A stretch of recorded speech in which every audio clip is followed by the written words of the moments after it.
Zlato je enako denar. To je veljalo skozi zgodovino. Vendar stvari so se spremenile. Če pogledamo zadnje 2 leti, od oktobra 2023 do danes, je zlato poskočilo za več kot 100%. Kaj se dogaja?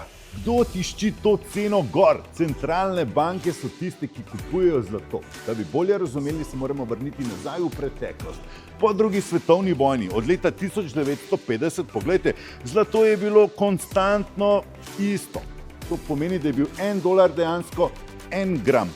Vse do leta 1971, ko je ameriški predsednik Nixon prekinil tako imenovani zlati standard. Od takrat je dolar navaden fiat valuta.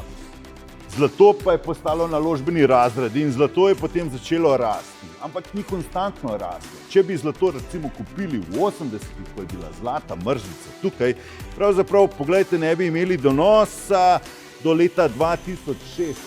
26 let ne bi ustvarili nič. In to se ni zgodilo samo enkrat.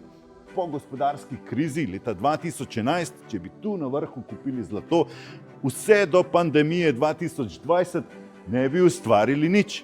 In zdaj smo spet tam zgoraj. Lahko da bo šlo zlato še precej više, vendar lahko se zgodi ta padec in potem dolgo časa se zlatom ne zgodi nič.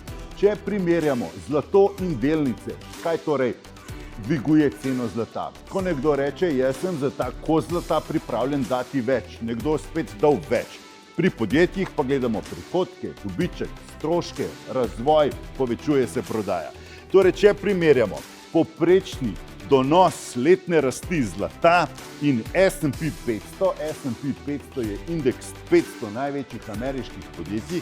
Vidimo, da so od leta 1971 danes delnice ustvarile večji donos, 11,5%, medtem ko je zlato malo nad 9%.